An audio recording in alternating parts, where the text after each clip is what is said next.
So Samuel told all the words of the Lord to the people who were asking for a king from him. He said, "These will be the ways of the king who will reign over you.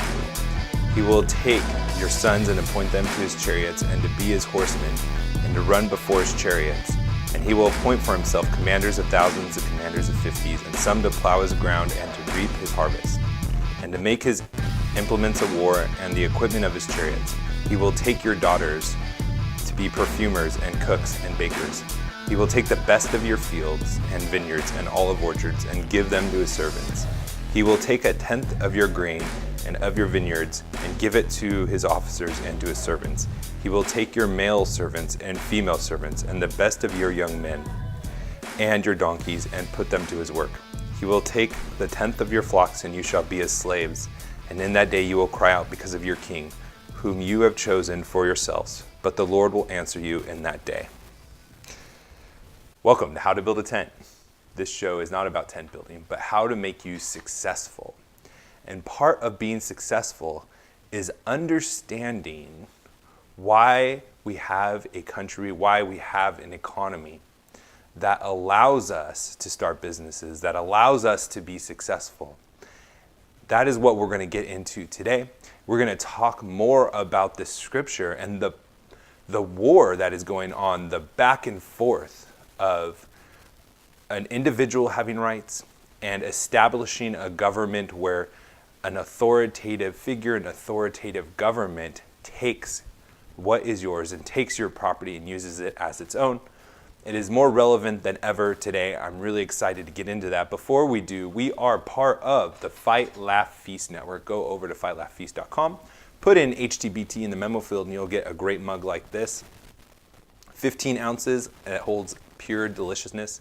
If you want a little kick to make this mug even a better experience, get some of that cross-politic coffee. You get a discount, I believe, on the coffee when you become a member. You also get a discount on merchandise, and there's just some great resources that are there for you. There's a great new God and Government segment coming out from the last guest on Cross Politic.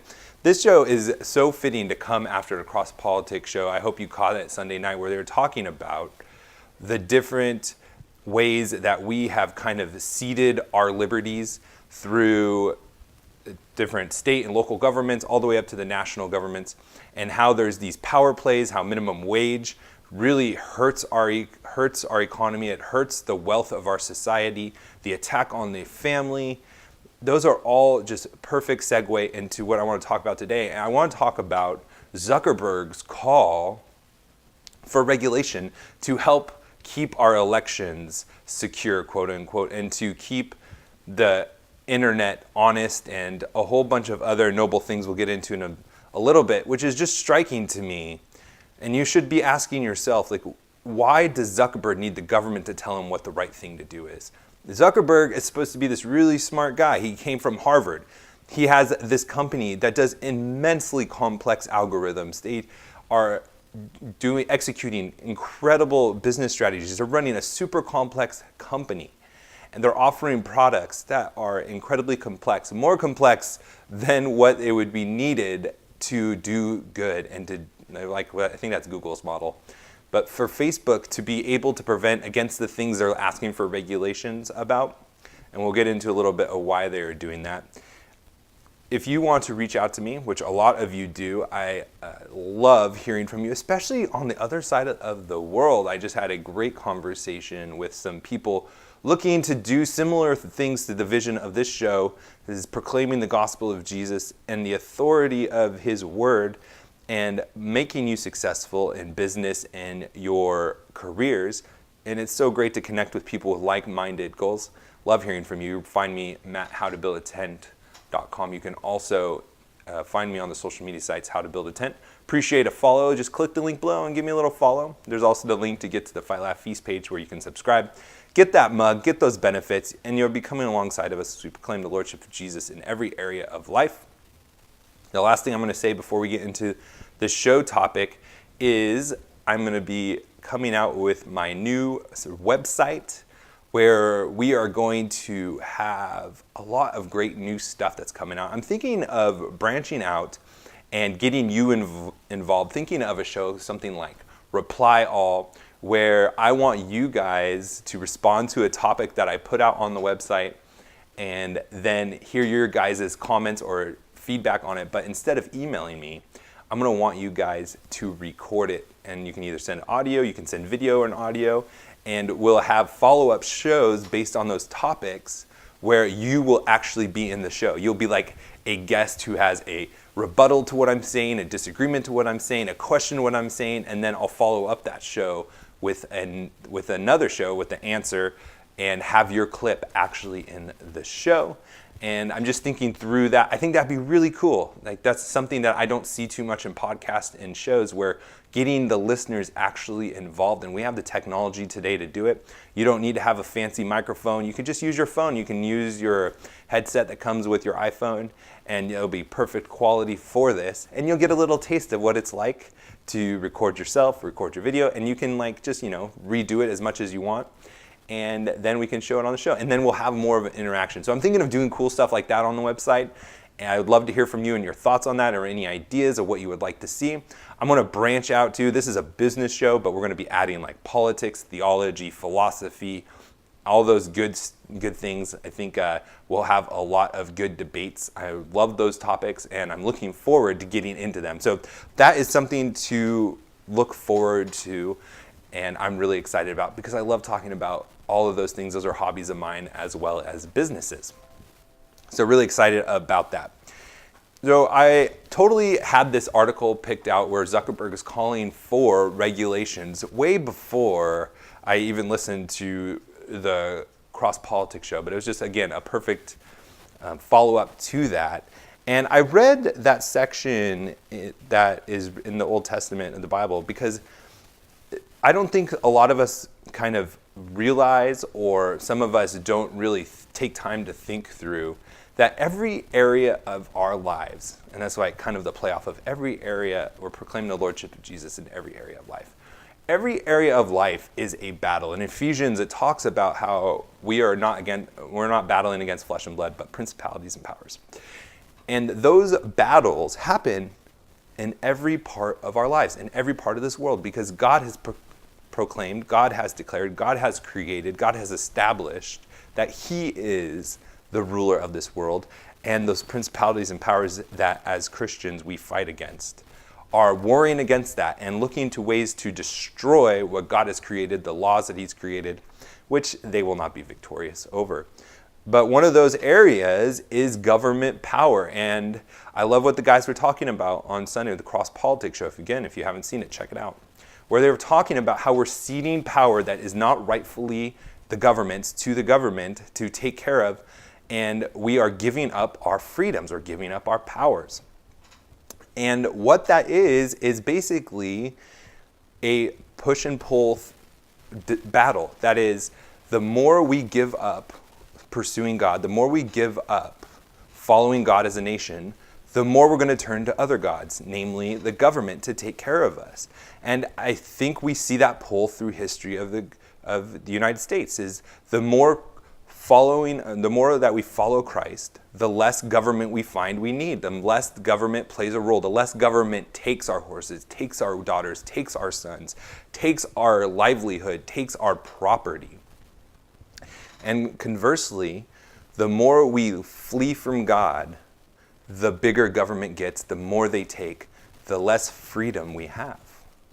And that is a key principle, it's a key understanding that we need to have, because the more that we kind of abdicate or check out or don't preach the gospel, the bigger government's going to be, the harder it's going to be for us to be successful in our businesses and our corporations, because the more the government's going to take, and the more the government takes, the more of a stranglehold it's going to have on our society, on our economy.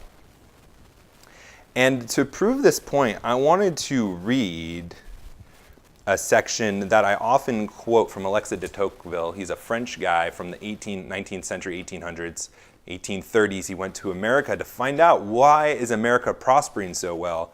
1776, we declared our independence, we had the war, and America started doing really well. And so people were wondering, they were looking in with curiosity, and Alexis de Tocqueville was one of those guys. You might have heard part of this before where he says, when America ceases to be good, they will cease to be great. And just taking that one section really, it really does a disservice to the quote. And I love talking about him when I talk to people about foreign policy. My father-in-law is a colonel or a retired colonel in the Army, and a lot of his friends live around the area, so I get to have a lot of great discussions with officers over some good scotch and some cigars, and we talk about foreign affairs. I mean, there's not too many other kinds of conversations with scotch and cigars that I'd like to have than to be talking with military men about foreign policy. But one of the things that I always argued before was that we need to stop trying to spread democracy to nations, because we are cheapening it, we are undervaluing it. And honestly, we're not a democracy, we're a republic, right? And then some people say, no, we're not a republic, we're a democratic republic, and they try to make that seem a difference. But we're a republic. We were built on a little r Republican ideal. And granted, we are becoming more democratic. And again, those guys at Cross Politic had a great point that we have aspects of democracy in our republic, in our form of system. And we also have all these other types with the Supreme Court and so forth. And I used to always argue that we need to stop trying to spread democracy, like George Bush talks about in the Middle East, because they don't have the foundation for that. That is Christianity, which is our foundation. And we'll get to the quote to Tocqueville in a second. And I was advocating that we should be instead trying to spread capitalism, and capitalism would then necessarily flow into a free government that would have a democratic republic kind of government like we have. And that would be more of an easy sell to people, because all capitalism is, like we've talked about before, is the idea that you have your own property and you have the freedom to do what you will with that. And that is an easier sell to say, hey, you have rights to your own property and no one can tell you what to do with it. You get to decide, and you have the responsibility, the good and the bad, to be accountable with what you do with that. You are accountable as a steward of your own property. And I always said that would be the good sell, and then naturally will flow out of that. But really, I've revised my thoughts on that, especially just thinking more about the topic and how really Christianity is at the center of all of this. And without it, you wouldn't have what America has today without the foundation of Christianity. Granted, we are in a post-Christian society, but we still have those fruits, even though we're running far from it. So I want to read this just to reiterate where the United States was and what came of and how we got the freedom we have today and why we are allowed to be successful that we are. And like Gabe was talking about how he has a friend in the UK where it's amazing to him that we can just start businesses whenever we want. But in the UK and Europe and a lot of places in the rest of the world, it's not that easy to start a business. And we take that for granted. And it's important for us, and this is what I'm talking about on this show, to understand the philosophy, the foundation of why we're allowed to have businesses, why we're allowed to have successful careers, why we're working at companies that are allowed to grow like they are in a private sector in the economic system that we're in, is because of this foundation that was laid that Tocqueville talks about. And we have to continue to preach this. We have to preach the gospel.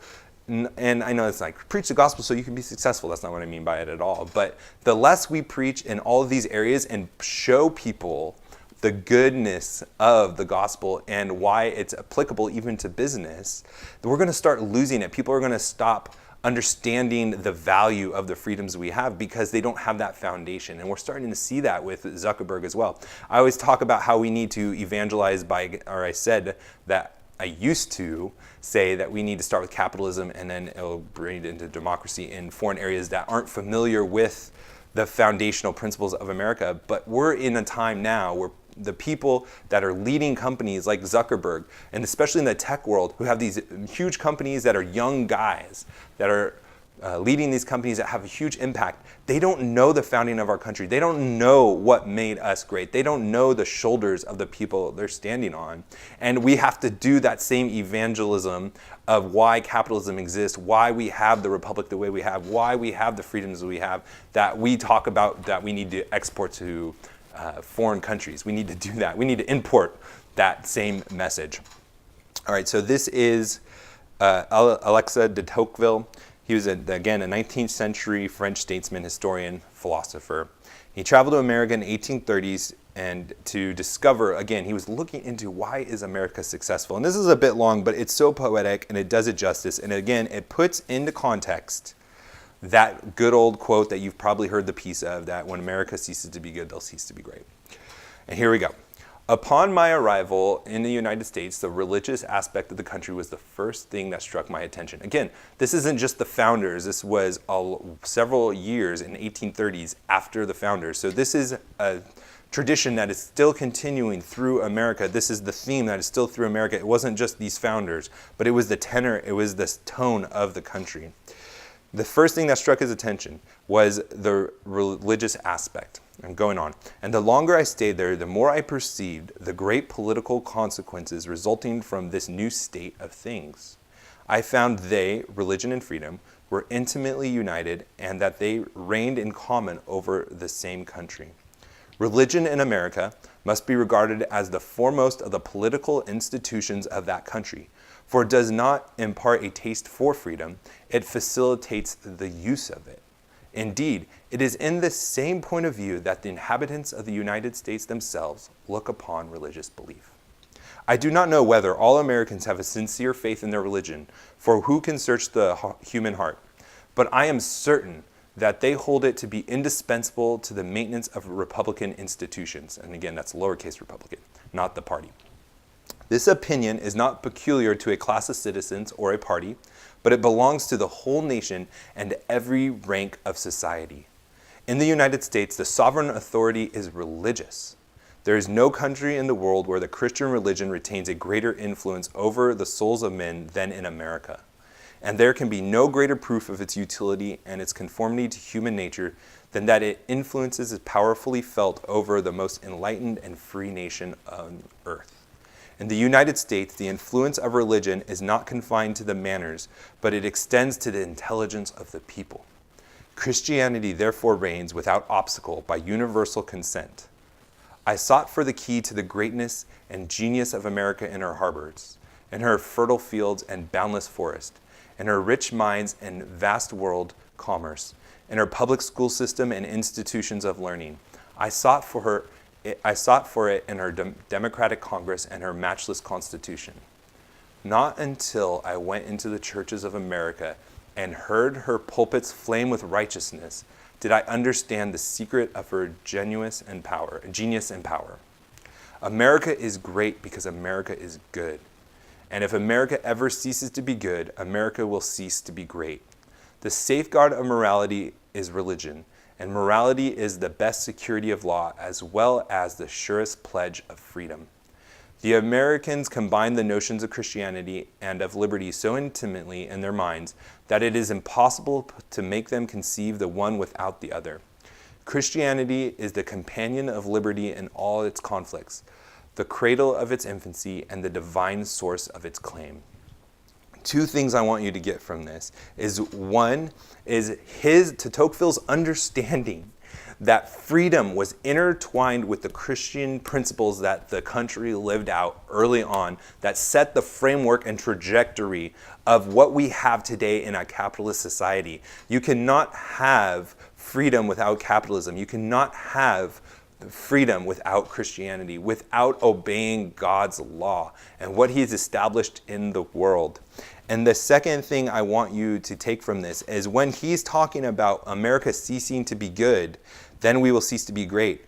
It is in the context of hearing the righteousness preached in the pulpits.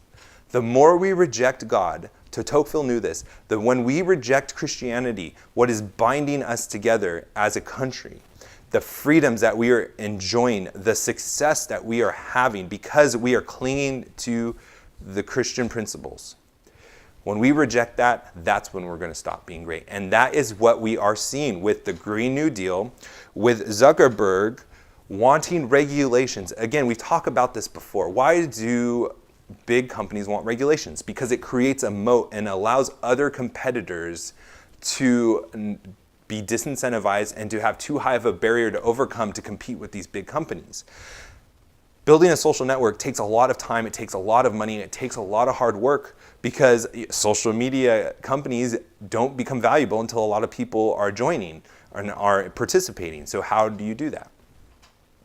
And having regulations to comply with is one more cost, one more barrier on top of all of the others that are just natural from the marketplace, from competition.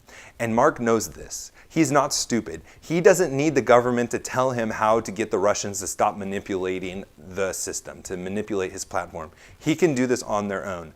But he's taking a page out of the Democrat liberal playbook where he's using the government to protect himself. Because there's starting to build a pushback from these guys, Facebook, Twitter, YouTube, then how they're censoring people, how they're not allowing people to build followings, how they're taking money away from people. And he knows that that's going to create other competition of conservative free speech platforms, and he wants that to be disincentivized through regulations. And again, he doesn't have the Christian foundation. He doesn't have the understanding that if you want to live in a free country, then you have to cling to Christian principles. But he is part of that curse that is talked about when people are desiring a king that he's going to take. And he's lobbying to take more from us, more freedoms for us through regulations. The government is taking our freedoms, not just with taxes, not just with the rulings of 5 Supreme Court justices in a 5-4 decision, but also through regulations. And you need to fight against it. You need to preach against it. And most of all, you need to cling to the gospel, not just for your own soul, but for society, because our country will cease to be great when we cease to be good. That is, to cling to the goodness of the gospel that de Tocqueville saw in the pulpits. And if for those of you listening in other countries besides the United States, look at this as an example and be preaching to your community, to your country, the need for this, and be talking about what made America great. Was the preaching in the pulpits, was the idea, the understanding, the knowledge, the wisdom that freedom and Christianity go hand in hand. If you have any questions about that, reach out to me, matt@howtobuildatent.com. You can find me on social media sites, How to Build a Tent. Really appreciate follow. Please share this show and get it out to people so that they can hear this. And we'll talk to you next time. God bless.